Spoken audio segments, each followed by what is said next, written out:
Boys and girls, how lucky are we tonight on Tough Cookies on a Saturday night to have one of the best rock and roll artists out there in America right now, who happens to be a dear friend of mine, Lilly Hiatt. Where are you at, Lilly, right now? Where are you? Hi, I'm in Nashville, Tennessee. Listen, it's not every day that I get to talk to somebody. I've spoken to a lot of fabulous rock and rollers, but you are somebody that I have enjoyed performing with on stage. So it's a real treat for me to get to chat with you today. Likewise. And my first question for you, because we have a lot of Lilly Hiatt fans watching the show this evening, because I'm putting my record out in a couple days. What is it like to put a fabulous record out in the middle of a global pandemic? Tell me right now. What am I in for? Well, I was thinking about you putting that record out, and I was listening to it today, what you've released. It's really cool, and I'm excited for you. And I put my record out in March, so it was kind of at the top of all this. So I think that your experience is probably going to be different from mine, given that you've probably had some time to consider some things, but also like maybe for better or worse, you know what I mean? So I'm not saying that's going to make it easier for you either. Like, I'm just saying, like, we kind of know now, like, where you're putting out a record, then it's going to be about the record for a while. And in a way, that's been really exciting. I mean, obviously, I was devastated initially and continue to be throughout this complicated year for various reasons. But that being said, like, I'm really glad that I put a record out this year. And I'm so happy to say I did that in 2020. And I think you will be too. So how are you feeling about it? Listen, I'm just careening towards release day on Tuesday, and our album got leaked yesterday. So at this point, the cat is kind of like in the bag. How did it get leaked? That's very cool. We're still trying to figure it out, but I kind of don't care, you know? No, that's great. I mean, if anybody wants to leak your record, like, that rules. I would love someone to like leak my album. That's big time. I'll leak your record next time. Okay, I'll send it to you ahead of time. I'll let you be in charge of that. Well, listen, I love Walking Proof. I love Trinity Lane, but this one I think I like even better. Oh, I feel like, I don't know, like you're digging deep with this one. And appreciate it. Like, I don't know how you feel about it, but I think the best Lilly Hiatt song is On Walking Proof. And it's not a song that I've heard a lot of people talk about, but it's your song called Move. That's my favorite Lilly Hiatt song. I love that you love that song. I appreciate that so much. Well, tell me about it. You don't have to spill the beans, but, like, I don't know. How do you feel about that song? You know, I'm glad you like it. I feel like it's there for the people that are going to relate to it one way or another. And, like, I hoped that my artist friends would. And so it's nice to hear that from you. It kind of, like, encapsulates a lot of, like, what our life prior to this pandemic has entailed. I think, like, my best take on it. So I like that song too. It's like a nice, breezy, kind of heavy, but kind of light little number. So I wish I wrote those words. I mean, everybody can relate to these lyrics. I'm probably going to get them wrong, but you're scared as shit. You don't want to deal with it, but you got to learn to deal with it. All you know how to do is move. Did I get that right? No, you did. I like your cadence too with it. I appreciate you, like, taking the time to consider the words. And I'm sorry. I'm sorry about this pup squeak toy. I'll take you with me if I'm managing the toy situation here. I'm like, try this one. It's not so loud. I'm new at all this, you know. So, like, we're figuring it out amidst the streaming era. But what was I gonna say? Oh, yeah, I don't know. I love talking about songs. So. Well, the thing is, Lilly, the people that watch this show, right? Like, and everybody that we know, everybody's going through some shit right now. For sure. This year's everybody on this earth is going through some shit right now. Yes, and they have. You saying You're scared as shit. You don't know how to deal with it, but you got to learn how to deal with it. The realness of that, it's just too much. Wow. I feel like you will sing that song your whole career, and it'll always mean something to somebody. Do you know what I mean? Well, I love hearing that. I appreciate it. And, I aim for, I'm stepping outside so we get a little peace and quiet. Hopefully my internet should, I'm like the little baby's in his little spot right now and I'm out here. Fantastic. Yeah, but I like, and not to say that I do this, but I like timeless words. I also love when people are able to like use contemporary, phrasing and somehow make it timeless in a song. So that's some, it's just, I appreciate you saying that because you know how songs, they mean different things to us at different times. So.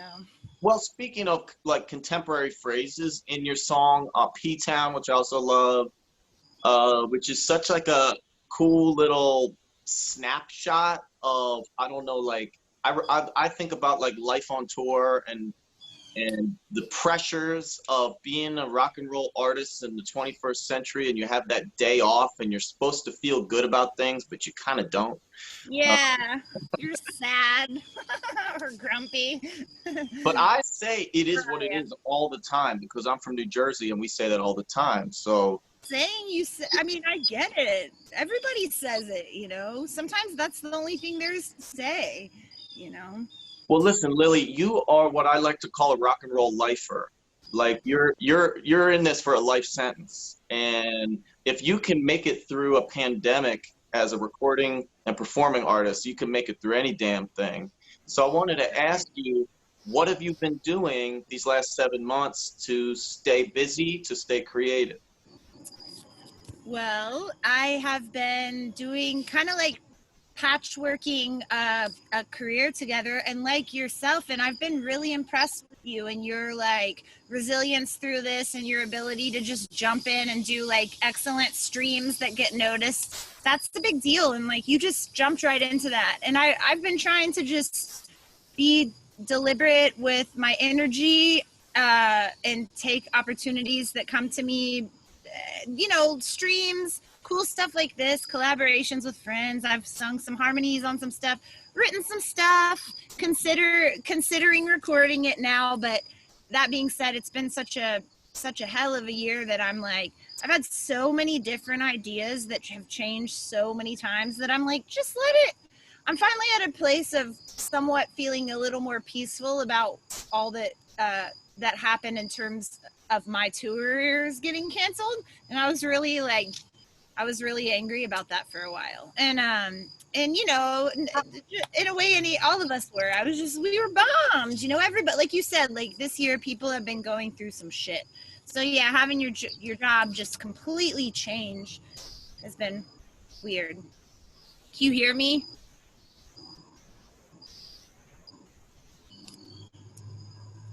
You still here?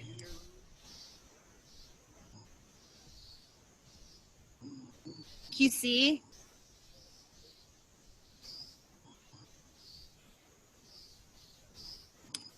Uh-oh. I wonder if I go back inside if that'll help. Oh, yay. Do you think that's me? Should I go back in my house? No, I think you're good. I think one of us hit a fucking button and fuck got fucked up for a second. But this is live. This is live entertainment. I know, this is how it goes. This is part of the fun, It's like there's a lot of room there's a learning curve with everything we've been doing. So So let me ask you a very annoying question. You're gonna hate this question. go for it. Those eyes are gonna be rolling in like 2 seconds. But I asked everybody that I have on the show that's a musician that I really respect. I asked this question: what genre of music do you think that you play? Do you play rock and roll? Do you play country? Do you play pop? Do you play Americana? Like, what's the genre of Lilly Hiatt music? That's always been such an enigmatic question because I think, like you said, we're all like, I don't know what to call myself, and like genres are so fluid, and I don't know, they're kind of it's kind of hard to categorize things. Not that I'm so difficult to categorize. I just like to be objective about it is like, I don't know. I've said so many different things. The most recent thing that came out of my mouth when somebody asked was folk rock. And I was like, oh shit, like I just said folk rock, okay. So for today, I'll go with that, you know? Well, I think you got a lot going on. It might be country, it might be folk, it's definitely rock and roll. But what I think it is, music that I love, I think is soul music. And it may not be capital S, but little s soul music, meaning it's music that speaks directly to the heart. It's very, it aims to make us feel something in our heart. And of course, yeah. that's how I would describe Walking Proof. I also wanted to ask you, Lil, you've been very open in talking about living a sober life, which I do as well. Oh, great. That's very cool. I didn't know that. Like, just because we have a lot of people that watch this show that have struggled with addictions and continue to, Yeah. I mean, obviously it's been a challenging time during pandemic to keep it up. Yeah. What helps you? You know, one of the biggest things that helps me is like some form of accountability somehow, whether it be to a person, a pet, an organization. You know, like I need somebody counting on me for something. So maintaining that, continually like reaching out to sober friends and people that I know that struggle with addiction. It's good to talk about it with people because then it's so relieving just to like be like to be heard in that way. And just remembering, like, I mean, exercise, keeping stuff, being creative is a beautiful way outlet, but and like just remembering the darkness that comes along with my addiction, and realizing that if I like invited that back into my life at this point, it would be really really rough, and I don't want that, you know. So how about you? Fantastic. Do you feel like, because this is something I feel, do you feel like you kind of like you've made it to a certain level in your career and your life, and people care about your songs and care about your performances and they care about you, and you kind of owe it to these folks to take care of your instrument?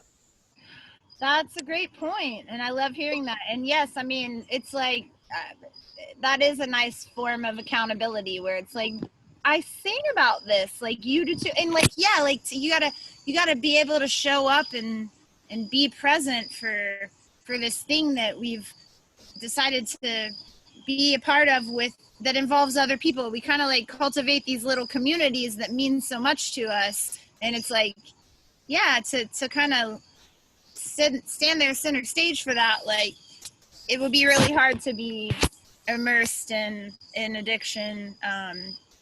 I would just want to be all the way there for it, you know what I mean? So yeah, I do feel that. How about, I mean, what have you been doing to kind of maintain that? Like, I'm a workaholic. I'm a workaholic. I'm all about productivity.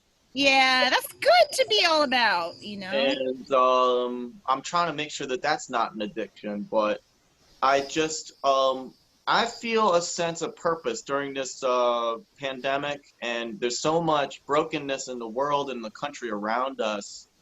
You know, if our music and our art and our energy can help other people, Yeah, even if I'm not feeling good, you know, even if I'm having a rough day or something, like just getting on the camera and talking to people yeah, and acknowledging that can be therapeutic, you know? for Uh, sure. that's why I love a song like Move off your record. You think it's a little ditty. I think it's your best song Love it. I love of to the, hear that. because it's the realness. It's the realness. Life is crazy and strange and chaos, and you just got to figure out how to keep rolling through it, right? It's true. It is. And yeah, it's what we're all trying to do. Fight like all this kind of things that are kind of stalled at the moment because of this crazy pandemic we've all been dealing with and living in, you know. So Now, before you go, you and your dad, John Hiatt, did a voting event recently. I speak a lot on this show about the importance of voting and getting activated to make our country a better place, a more just place. Do you want to talk for a second about why you did that? Yeah, of course. And you know, I ended up going on my own, and it was really cool. It was in a cave in Tennessee, and Tennessee is so beautiful. It's, you know, I'm always going to new parts of it that I've never been. You know, we live in a beautiful country, so I was like, gosh, it's pretty out here, singing the earth.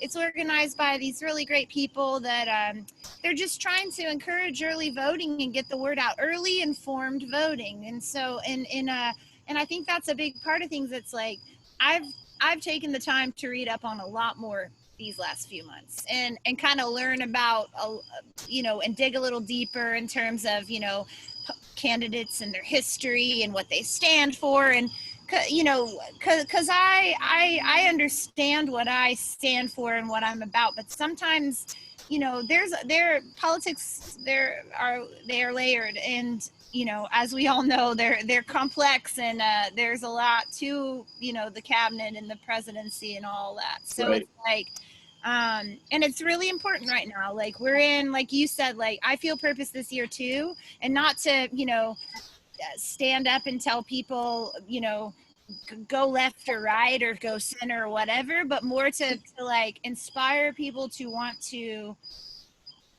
feel compelled to dig into like their most compassionate Yeah. side and figure out what they're about, rather than just figuring out like, I'm for this because, you know, it's like, well, why? Like, get to the root of that, and in understanding the elements of our country that are not working for a lot of people, and being inspired to want to be a part of a shift. So that's why I did it, because I'll be voting and I want to see changes in our country, because I think we have like great potential, and it's 2020, and it's like, what better time to lean into the good stuff, you know? That's right. Listen, you nailed that. I love hearing you talk about that stuff because it's hard to stay motivated. It's hard to stay activated during challenging times, but uh, we're doing the best that we can Doing to the not best. to not give up. And that's the motto of the tough cookies: is you got to just keep moving, stay tough, Right. and be compassionate. Be a sweet cookie. Take care of people. Yeah, Take care of yourself. absolutely. Listen, Lil, I love Walking Proof. I Thank can't wait to hear another Lilly Hiatt record. I can't wait till one day we can hang and share the stage again. Same. Just keep doing what you do. You too. I'm really I love the new stuff I've heard from Private Lives. That's Thank the you name of very the much. record, is Private Lives, right? Okay. Oh, Making yeah. sure I get it right. It's super cool. The production is really unique, and I'm excited. And I'm a longtime fan, so it's cool to talk to you. You too. Keep in touch. All the best. Mwah. Thank you. Great to see you. Thanks for having me. Bye. Bye.